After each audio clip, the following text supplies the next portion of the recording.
यो चाहिँ डे 4 रहेको छ। यसमा चाहिँ हामी टाइप 2 को प्रकारको क्वेसनहरू गर्नेछौँ जुन मोडुलर प्रोग्रामिङकै रहेको छ। मोडुलर प्रोग्रामिङ अन्तर्गत नै जुन सब प्रोसिड्युर मेथडले पनि गर्नेछौँ र फङ्सन प्रोसिड्युर मेथडले पनि गर्नेछौँ, दुइटै तरिकाले गर्नेछौँ। र जसमा चाहिँ हाम्रो क्वेसन चाहिँ आजको के रहेको छ त भन्दाखेरि write a program to check the given numbers is odd or even. तर जुन नम्बर चाहिँ युजरले चाहिँ इनपुट गर्छ त्यो नम्बर चाहिँ अड हो कि इभन हो भनेर चाहिँ हामीले चेक गर्नुपर्ने छ। र त्यो चेक गर्ने चाहिँ हामीले चाहिँ प्रोग्राम लेख्नुपर्ने छ, सब प्रोसिड्युरबाट पनि र फङ्सन प्रोसिड्युरबाट पनि। बाई बोथ प्रोसिड्युर है, बाई बोथ प्रोसिड्युर भनेर लेख्दा फरक परेन। बाई युजिङ, ढिला नगरेर अब गर्न गइरहेका छौँ। बाई युजिङ सब प्रोसिड्युर है, सब प्रोसिड्युरबाट चाहिँ गर्न गइरहेका छौँ। सब प्रोसिड्युरबाट अथवा सब इन सब प्रोसिड्युर है। अब यसमा चाहिँ के हुन्छ, सुरुमा चाहिँ के गर्ने भनेको थिएँ, डिक्लेयर स्टेटमेन्ट हुन्छ भनेको थिएँ है। डिक्लेयर सब है, डिक्लेयर सब। अब चाहिँ यहाँ चाहिँ युजर डिफाइन फङ्सन चाहियो। युजर डिफाइन नेम अथवा युजर डिफाइन फङ्सन चाहिँ के राख्न पायो, रिलेट राख्ने, जे राख्दा पनि भयो आफूले। तर रिलेट राख्छु म, चेक राख्छु अहिले है। चेक एउटा कुनै नम्बर युजरले इन्टर गर्ने हो, प्यारामिटर चाहिँ के हुने भयो, एन हुने भयो है। अब स्क्रिन चाहिँ म क्लियर गर्छु, क्लियर स्क्रिन सिएलएस है। अब इनपुट के इनपुट गर्नु पऱ्यो, कुनै एउटा नम्बर इनपुट गर्नु पऱ्यो है। इन्टर एनी नम्बर है, जुनसुकै नम्बर, जतिसुकै नम्बर एउटा इनपुट गर्नु पऱ्यो है। अनि त्यस पछाडि चाहिँ के हुन्छ, सब प्रोसिड्युरमा कल किवर्ड लेख्नुपर्छ है। कल किवर्ड लेख्नुपर्छ र कल गर्छ। त्यस पछाडि कल गरिसकेपछि चाहिँ मेन मोडुलबाट सिधै सब मोडुलतिर जाऊँ है। अब सब चेक सब मोडुलतिर इन्टर भयो, हामी त्यतातिर गयौँ। अब चाहिँ के हुन्छ त भन्दाखेरि अब इभन हो कि अड हो भनेर हामीले छुट्याउनु पर्नेछ है। अड हो कि इभन हो भनेर चाहिँ चेक गर्नुपर्नेछ है। त्यसको लागि चाहिँ के हुन्छ त भन्दाखेरि एउटा मोड भन्ने किवर्डको युज गरिन्छ है। यसमा चाहिँ मोड भन्ने किवर्डको युज गरिन्छ है। मोड भन्ने किवर्ड्सको चाहिँ युज गरिन्छ। अनि यदि एन मोड है, if n mod 2 is equals to 0 है। नम्बरलाई चाहिँ 2ले चाहिँ डिभाइड गर्दाखेरि चाहिँ मोडुलस डिभिजन भन्छ। जुन एनलाई चाहिँ 2ले डिभाइड गर्दाखेरि त्यसको रिमाइन्डर चाहिँ 0 आउँछ भने देन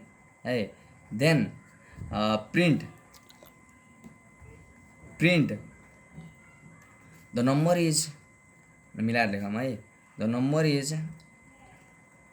इज इभन है। यदि 0 आयो भने एन मोड 2 गर्दाखेरि 0 आयो भने इभन भयो है। अब डाइरेक्ट हामी चाहिँ के लगाउन सक्छौँ, इल्स स्टेटमेन्ट लगाउन सक्छौँ। इल्स है, else print the number is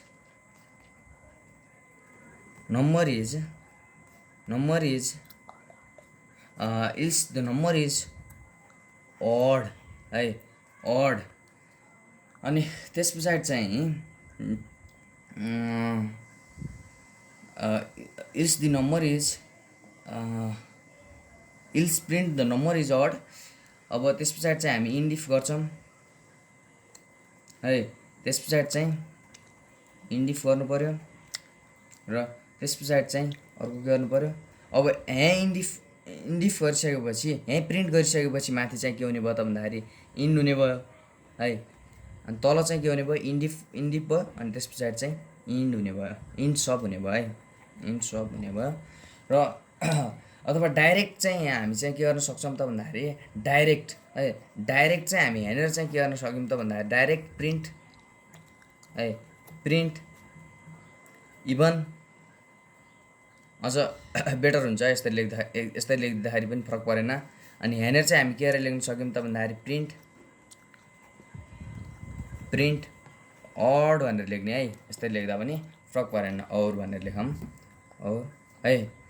यो अथवा यो लेख्ने, यो अथवा यो लेख्ने है। यो लेख्दाखेरि पनि फरक परेन। अब चाहिँ हामी चाहिँ कतातर्फ लाग्यौँ त भन्दाखेरि फङ्सन प्रोसिड्युरबाट है। using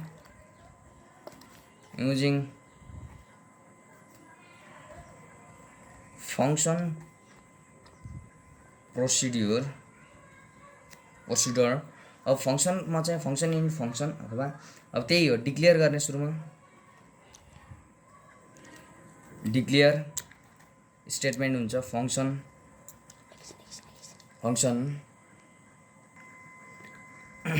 अब युजर डिफाइन फङ्सन्स राख्नु पर्यो युजर डिफाइन फङ्सन चाहिँ के राख्ने रिलेट टु नेट टाइपको राख्ने सहज हुन्छ चेक प्यारामिटर एन है उही नै हो अनि त्यस पछाडि स्क्रिन क्लियर गर्नु पर्यो इनपुट गर्नु पर्यो के इनपुट गर्नु पर्यो इन्टर एनी नम्बर है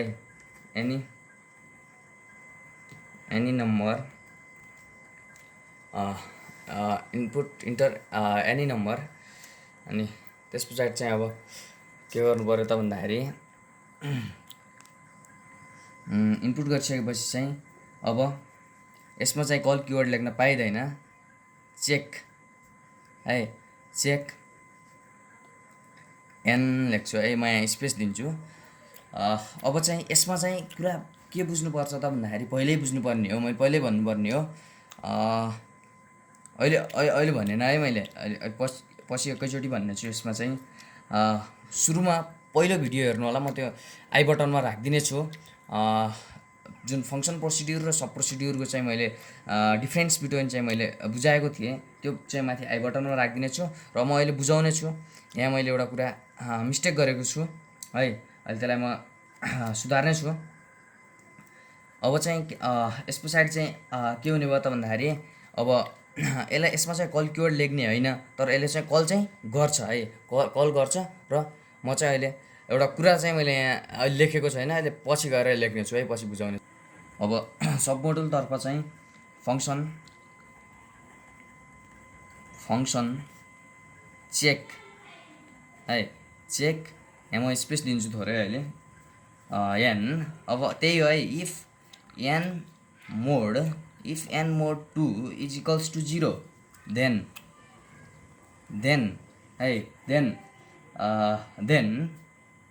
देन चेक इक्वल्स टु के हुने भयो इभन हुने भयो है यसले त भ्यालु रिटर्न गर्ने हो है सब प्रोसिड्युरले पो भ्यालु रिटर्न गर्दैन यसले त भ्यालु रिटर्न गर्ने हो अब जस्तै स्ट्रिङ रिटर्न गर्नु पर्यो भने है स्ट्रिङ रिटर्न गर्नु पर्यो भने यो त स्ट्रिङ हो इभन है इभन त स्ट्रिङ नम्बर भएको भए पो हामीले चाहिँ डाइरेक्ट चेक इक्वल्स टु जस्तै अब नम्बर लेख्थ्यौँ है डाइरेक्ट अथवा भेरिएबल भएको भए पनि हुन्थ्यो तर यहाँ चाहिँ के छ स्ट्रिङ छ है स्ट्रिङ भएको कारणले चाहिँ स्ट्रिङलाई चाहिँ स्ट्रिङले नै रिटर्न गर्छ चेक स्ट्रिङ नै हुनुपर्छ है यो चेक स्ट्रिङ नै हुनुपर्छ है अब यही कुरा मैले भन्नु थियो र म अगाडिको उसमा पनि करेक्सन गरिदिन्छु यहाँ चाहिँ हामीले चाहिँ के गर्नुपर्छ त भन्दाखेरि युजर डिफाइन फङ्सन पनि स्ट्रिङ नै लग्नुपर्छ है अनि चाहिँ के हुन्छ त यहाँ कल गर्दाखेरि पनि स्ट्रिङ नै लेख्नुपर्छ है अब चाहिँ यहाँ के हुने भयो त भन्दाखेरि रिटर्न पनि स्ट्रिङले नै गर्ने भयो है इल्स